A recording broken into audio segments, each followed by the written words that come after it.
Mass COVID-19 testing now underway in Beijing due to a case outbreak. There's fears that the city could face a lockdown, just like the one in Shanghai that's kept about 25 million people holed up in their homes for weeks. So for more on this, we want to bring in Elizabeth Palmer. Here we go, zero COVID strategy, right? So Shanghai has been under lockdown for weeks now, and now health authorities are watching the spread of COVID in Beijing. Obviously, the lockdown has not been working because we're seeing this virus pop up in other cities. What's going on? It's hard to say that the lockdown hasn't been working because we don't know how fast the virus would have spread without it.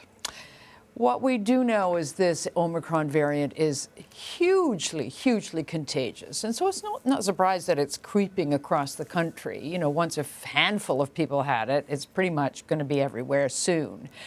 That seems to be the case in Beijing. So Shanghai, as you said, in its fourth week of lockdown. The cases there are coming down. And they are rising in Beijing, but it's a different order of magnitude. You know, Beijing had 33 cases today, 33, 70 since the weekend. But that's got authorities quite alarmed. On Sunday night, they said, right, we're going to test everybody in this one area of Beijing. You can think of it as, say, as the Manhattan of Beijing, the really central business district and so on. And then by the next day, they were widening that testing regime. And by today, they had said they were going to test 20 million people this week, and some of them, several million of them, 3 times. So that shows you how alarmed they are. It may well quell the outbreak and without the need for a lockdown, and it may not. And that's what everybody is wondering.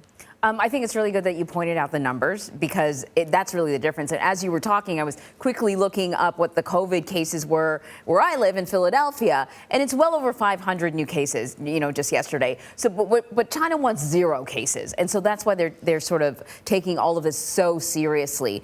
In Shanghai, there were problems, though. There's a concern that you know, Beijing may see a lockdown. And we know that in Shanghai, there were problems with people getting food. I have a cousin who actually lives in Shanghai, cousin by marriage, and she was sort of showing pictures of the food baskets that she had initially been getting, and they look pretty paltry. But now things are getting better. Is there a danger that we could see something similar happening in Beijing, though, if they have to lock down such a massive city? Yeah, I'll get to that in a second. I want to go back to something you began with, and that is total numbers. I think the big difference is that now in the U.S., millions and millions of people have been inoculated with this very good mRNA vaccine, and that's providing massive immunity. China hasn't got one. And furthermore, the very elderly are vaccine resistant, or they've just been inoculated with the homegrown variety of the vaccine. And that means that if this virus really took off, there could be a lot of deaths. And so China's in a rough spot. You know, it sort of painted itself into a corner by not allowing foreign vaccines, and B, not allowing COVID to spread so that there's some natural immunity out there anyway. As for the food problem in Shanghai, you're quite right. The distribution broke down. There were protests and people were furious because they didn't get enough to eat. In Beijing, they are really trying to head off that public anxiety. And you can see it in the tone of the press releases from the city administration. They're saying, don't worry, we've got grocery stores double stocked. We've ensured the supply of pork. They specified we're going to have enough food for everybody.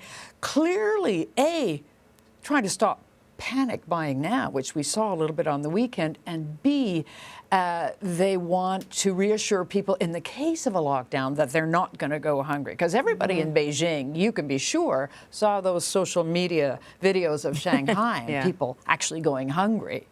Yeah, definitely. Liz Palmer, thank you very much.